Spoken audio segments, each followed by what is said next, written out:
In the case of Velikovsky, there is something hard, and the cost of being himself has been very, very great. That is a condition to which I think the young profitably can be exposed. And if I had my way, every young undergraduate student in my college, every one, whether he's in the humanities or the hard sciences, would be required to examine the Velikovsky case. The academic establishment was saying to this man, you're not safe. Sentiments familiar to us all as we watched what is now 45 years old. We've begun to examine the solar micronova possibility and will continue to do so, but where would Velikovsky and Talbot fit in there? Was it the planets that inspired the ancient stories, or the sun? What causes the catastrophe, and what are the effects on Earth? Looking back to Deluc, Cuvier, Buffon, Leibniz, and up through Hapgood and Einstein, their belief was that the revolution of Earth's crust caused a cycle of disaster. Whether it was a shift in tilt or the rotation speed, the results would indeed be terrible. Indeed, any heating or electric event at the low velocity zone could lower the plasticity and allow the ice caps to twist down. Any major electromagnetic shock wave could affect numerous aspects of the planetary system. Our sun's micronova would be well below the power shown by known recurrent nova in the galaxy, some of which go boom again and again, and it should not be considered impossible for our sun on a long time scale. If this was you, by the way, after the flash, you might be hoping for the planet slowing down its rotation just a bit to let this one get past Earth. But what if indeed the sun is merely a conduit for the galaxy or beyond in the cosmic web? While the heliosphere provides plenty of direct protection nearby to the star, like where we are, there's still the induction aspect. When the sun hits Earth with a CME, the magnetosphere blocks the particles, but that can induce dangerous currents in the atmosphere and in the ground. Well, if a galactic burst were to hit our star, the same inductive risk would exist here at Earth and on our sun, and this is where Dr. Paul Laviolette comes in. The galactic superwave is a natural extension of the scalability we know to pervade the universe. The big hurdle is observational capability and predictability. We can monitor the relevant solar aspects better than we can monitor the center of the Earth. We have absolutely no real way of monitoring for the galactic superwave. And by the way, once we saw the flash from the galaxy, meaning the photons had arrived, that would mean the main concern was there, since the particle burst would be eons behind it. I want to consider for a moment something that really should not be ignored. In the accounting of Major White's Pentagon meetings, they confidently said that they noted 12,000-year cycles and at least 5 major shifts of the crust. And I want to take a moment to show what satellite orbits look like because they actually represent what a circumference line would look like on a rectangular projection if it's not at the equator now. Major White said that the equatorial bulge and reversal of it after the next shift created a mountain chain and boundary creation event at the equator, so you can actually trace the lines of former equators. I've found a couple of them, and I have about 4 other suspects for the ones I've missed. But let's begin with the obvious crack up and down the Atlantic. Many people know that it mysteriously continues up into the polar circle, but it actually keeps going. The range in Russia here is not just parallel but linear with the Atlantic Ridge termination, and it continues down on that same line after a little bend through the Japanese volcanic range and out the subduction protrusion exactly. Another great example would begin in the mid-Atlantic and then run eastward through Europe and into the Middle East through Iran and transitions into the Himalayas and then disappears until you realize that those lines of undersea mountains and volcanoes into the Pacific are following those previous lines in continuation. There is a crack underwater that runs up the East Pacific and breaks near the Cocos Plate, but the elevated Yucatan is in that line too, and then also on that line we find the Appalachian Mountain Range. There is an interesting turn to the Antarctic Ridge that points up a crack in the ocean, hitting Africa that continues into the mountain and volcano range there, and then forms the coastline elevated above the sea as we keep going, and then into the intersecting Hindu Kush range that runs up into China and Russia. If Douglas Vogt is correct and it's only a rotation speed change, the force will all be east-west, crunching and pulling, and the north-south lines you see everywhere would be crimping of that force.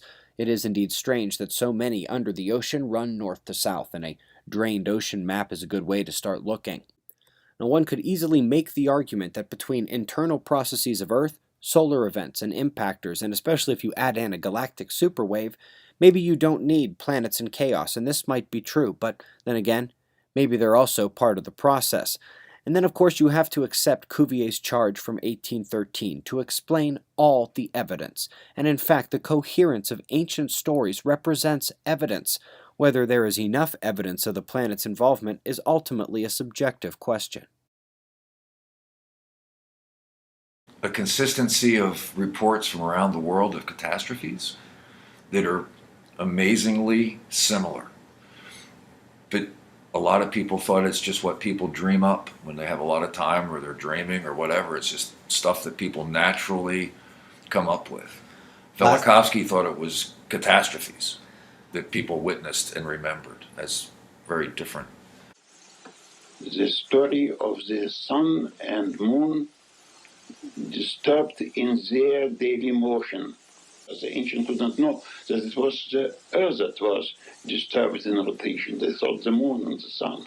This would be not enough. You had to go to all civilization, to Japan, to China, to India, to Persia, to Babylonia, to Assyria, to Asia Minor, to Greece, to Rome, to Judea, to Egypt, to Mexico, to Peru, to Iceland, even to East Indies.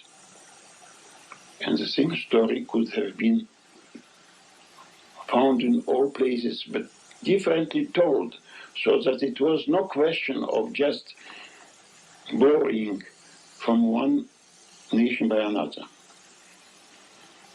So this was the conclusion. The story of human memory of catastrophes that took place in historical times, but strangely, despite the fact that they were described in so many sources, as if non-existent for the scientific world. My line of thought was this.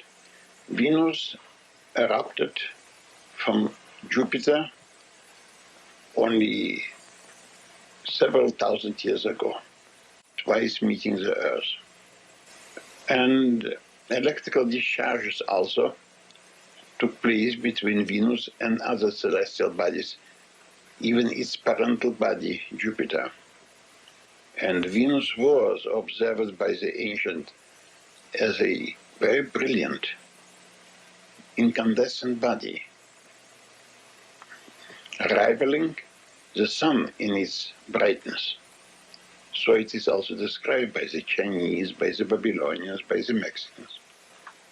That regardless of whether one believed this to have stemmed from Velikovsky's theory, his prior rights to discovery ought to be recognized. And then we indicated that we did not accept his theory as such, but we did accept his discoveries. See. After we had written the letter, the argument was started again, and people did write to me saying that I perhaps should not have done this because clearly saying that Velikovsky had announced these things did not specify the truth of his arguments. And I indicated that I felt that a person who had made an announcement, who had indicated certain things, ought to be given credit for these things. Do you feel these are very unusual statements to have come true? Yes, they are very unusual because nobody suspected that Venus would be as hot as it was found to be. And people had no reason to suppose that radio waves would come from Jupiter and that these other things would be found to be so, or the carbohydrates that are thought to be on Venus and things of that sort. It is a little bit difficult to go back and to say, well, the story is not exactly so. We have the phenomena from all places, from the bottom of the sea with ash and with nickel, which is of meteoric origin, and the ash that covers all the bottom of the ocean. And you know, geologists today claim, like Professor Ewing of Columbia University, that it was an encounter with a terrific comet that spread this ash all over the world, and now it's found evenly spread on the bottom of the oceans.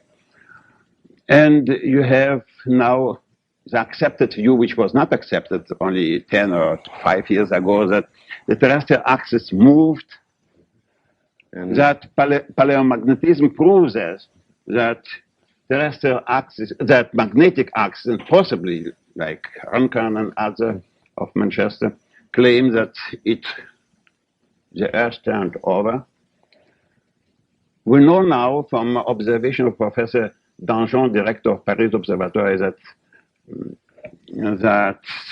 flares on the sun may influence the speed of rotation of the Earth, and there were sudden changes.